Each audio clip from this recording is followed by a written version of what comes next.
man nasungkit ni Kim Chiu ang titulong Outstanding Asian Star sa Seoul Drama Awards, waging-wagi pa rin ang pakiramdam niya. Kasi nga natupad pa rin naman ang wish niya na ang manalo ay si Paolo Avellino. Sabi nga ni Kim, naranasan na niya ang lumampa sa mahabang red carpet ng Seoul Drama Awards, kaya mas maging happy siya kung sa kapartner naman yan ito mapunta si Paolo nga.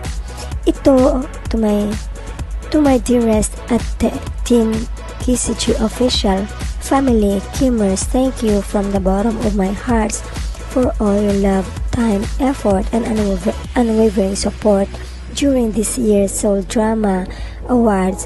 Knowing that we more than doubled the votes from my winning year in 2024 is already something worth celebrating. I'm so proud of all of you. We may not have taken home the award this time, but your hard work, dedication, and love mean more to me. And you know, maraming salamat sa bawat oras na inilaan ninyo, sabi pa ni Kim. At syempre nagpasalamat din siya sa mabumoto kay Pao. Congratulations to the Levi team and especially Paolo Avellino for bringing home the award. This just proved that wala tayong sinusuko ang laban.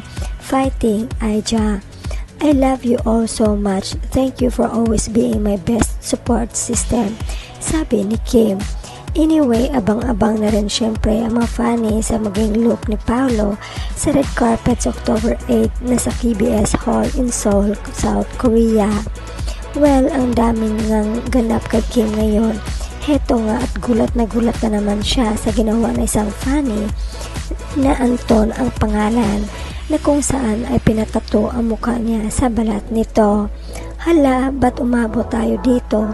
Totoo ba yan? Ang gulat na reaksyon ni Kemi. Yes po ma'am, birthday ko po ngayon, sagot ng funny kay Kim. O diba, iba nga raw ang effect ni Kim, hindi lang sa mga kababaihan, kundi lalo na sa mga boys ha. Well, kuwang-kuha naman ng tattoo artist ang mukha ng karakter ni Kim sa Dalibay na si Stella. Dagdag pa nila, hala, gaano ka kalima magmahal, trend tapos ito kalaban mo. Grabe, tapos na laban. Hala, maayong mo copy oy, ang galing.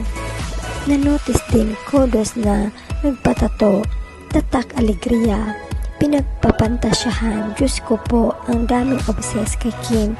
Yung una bangka at tato sa katawan ni Kim Chiu, ngayon mukha niya talaga. Di mo sila masisi na humaling nga ang isang Paolo Avellino kay Kemi Pang forever talaga ang ganda na isang at Prinsesa Chinita ha. Kailan kaya ipatato ni at ni Paolo Avellino si Kemi? Baka nakatato na sa puso niya.